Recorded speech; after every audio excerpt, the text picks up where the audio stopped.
Good afternoon, everyone. Welcome back. Hope you're all having a great Wednesday. So today is going to be a flea market finds video. On Sunday, this past Sunday, my wife and I went down to Indianapolis. There's a store down there on East Washington Street. If you get, and it's a little difficult to see the address there, but it's 5818 East Washington Street. It's called Collector's Paradise. They have a wide assortment of just all sorts of hodgepodge collectibles, some movie and entertainment type collectibles, a lot of Funko Pops, comic books, and that sort of thing. But the main one that they have is racing, and they've been there for a number of years. And I remember the lady, I was talking to her, they actually used to be in a flea market that is now shut down in Indianapolis. But back in the late 90s, early 2000s, a lot of the die-cast companies and sometimes even the card companies would require that they had a storefront, a brick-and-mortar store, and flea markets were no longer allowed by those suppliers. So anyway, they still have a lot of die-cast. I'm going to go back in a few weeks and look at some of their die-cast. They have a really nice selection there. But they have a few racing cards left, so I went through some of them, some loose ones, and purchased them. So this is what I ended up coming up with. And I've re-sleeved these because some of the sleeves that they had were not in great shape. So we have a 2001 Wheels Parallel of Hank Parker Jr. This is when he was driving the Team Renzi car, I believe. If it wasn't the Team Renzi car, it was their own team. But Hank Parker Jr., of course, he is the son of legendary fisherman Hank Parker. Then we have a Justin Labonte. I thought this was a rookie, but it's not. But it is a numbered card. There you see it's SP Authentic, 235 of 250. I believe this is from 1999 or 2000. 2000. So, do like my numbered cards. And of course, Justin, Terry, and Bobby Labonte, all three were splitting the Slim Jim ride that year. Then we have a income statement. I always like these inserts. They're shaped like a dollar sign. This one is of Dale Jarrett. I believe it was from 2000, but I could be wrong. Looks like it says 2000 right there. A 1995 SP, or I'm sorry, Upper Deck. This might be 96. It would definitely be 96. Virtual Velocity, Jeff Bodine. Take a look at the back of this card. 1996 Upper Deck. Because I always get the SPX set confused with some of the 96 stuff, I confused the Virtual Velocity set for, I can't even remember what insert set it was with the SPX set, or the SP set even. Speed Merchants, that's what it was, SP Speed Merchants set. I get the Virtual Velocity and Speed Merchants confused. 97 Viper Black Racer of Kenny Wallace. So there you see the back of that.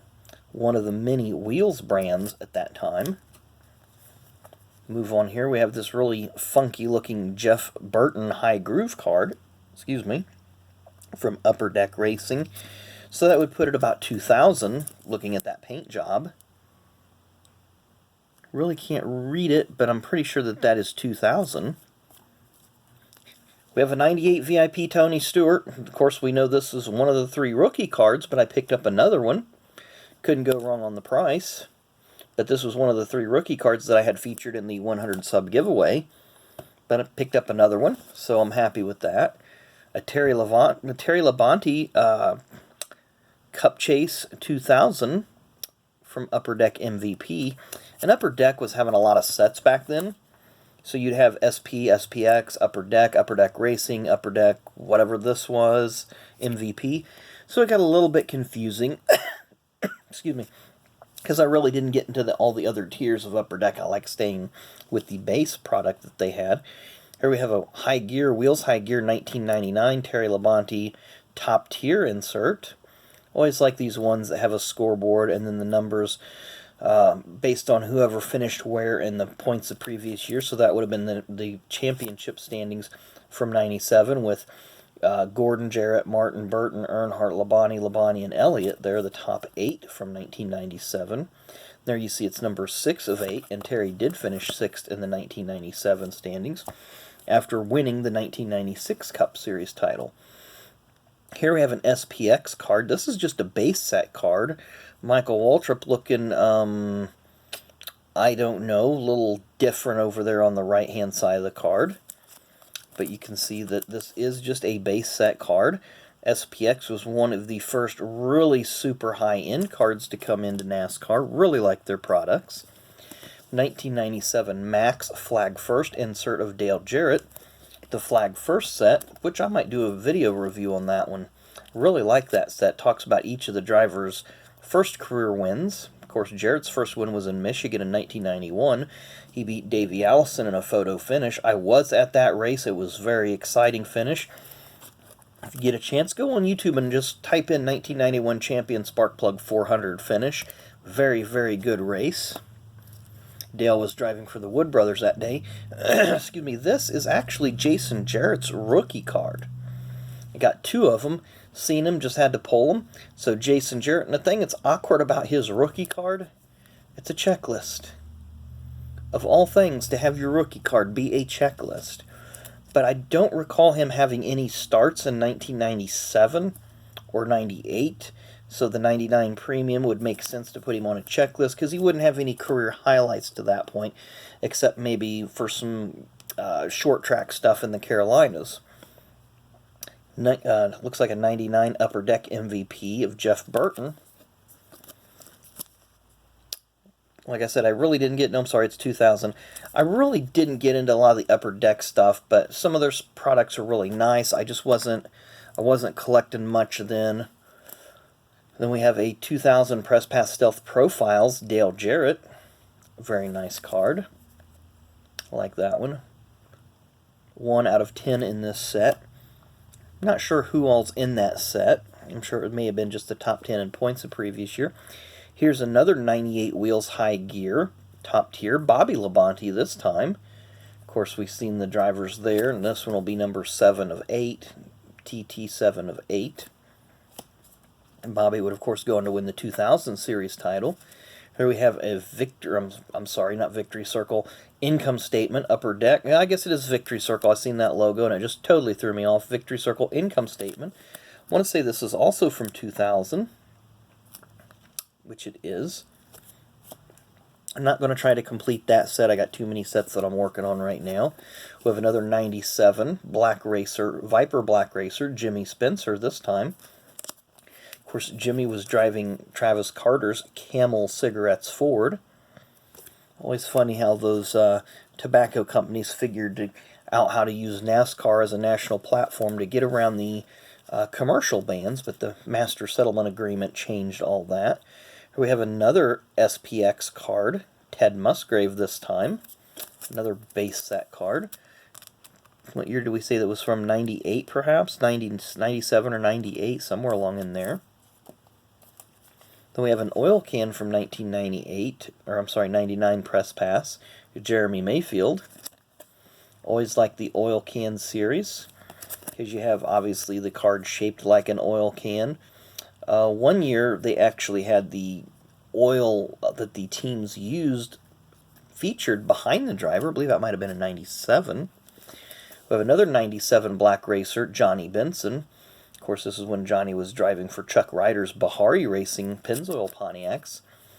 1998, he would go to race for Roush, and then he would have a career swing a couple years later, driving for MBV, win his first race in 2002 at Rockingham. Now you have this Pinnacle. This is not an artist proof. I believe it's called Winston Cup Collection. There's several tiers in this set. You have the base set, which has the gold little triangle, and the card would be a clear picture. Then there's like a hollow foil, or not a hollow foil, but just a shiny version of the card, which is a parallel. This is a parallel. Winston Cup Collection, that's correct. And this is Joe Nemechek. This was his self-owned team that he ran in 1996, also ran it in 1995. 1997, he would move to Sabco, driving the Bell South Chevrolet for Felix Sabates. 1999 Press Pass Stealth Octane, Ricky Rudd. This also comes in a die-cut version, so it's a very interesting little insert set. We have another 2000 Upper Deck Victory Circle. This might be 99, but it's definitely Upper Deck, and it's definitely John Andretti. So yeah, it's 1999. They did this set at least in 98 and 99. Then our last, this is not the last card that I got down there, but it is the last that I bought out of one particular box, a 97 Press Pass Premium Parallel, but it's a promo. I don't think I'd ever seen this one before, so I had to pick this one up, a 1-of-1 promo. So, Danny, right now that one's probably going to stay in my PC for now. If I ever decide to unload, of course, you'll be the first to know. So let's go ahead, and then they had an album full of Dale Earnhardt cards, and went through it, and I had to pick these up. I did get 2 of these, just the 1996 Upper Deck base set. So this was when Upper Deck SPX debuted. I'll put one down just to not make the video, make it where you can see a little bit better. But the technology they used on that holofoil, it's just a beautiful card. This also had, I want to say, a blue and a gold parallel. I think I do have the gold parallel. So this little black loop would be obviously gold instead of black in this case. Then we have a 1998 VIP Explosive parallel. Just a very, very beautiful looking card on this one. And if you look, he's actually got an Atlanta Braves hat on in this picture. But Dale was a very big Atlanta Braves fan, and oftentimes at the November race would have, well, even the March race would have the Braves players join his team pit side. Then we have a 97 Viper, excuse me, I believe this is a Copperhead. Yeah, there you can see it right there. It's a Copperhead. It is a numbered card, number 0924 out of 1399. So I really like this one. And then the last card that I picked up down there was this. I had to do some digging to figure out, and I kind of forgot what it is now. It is a wheel set. This also is from Viper, even though it doesn't say it anywhere on the card, from 1997. But it's a Busch Clash card.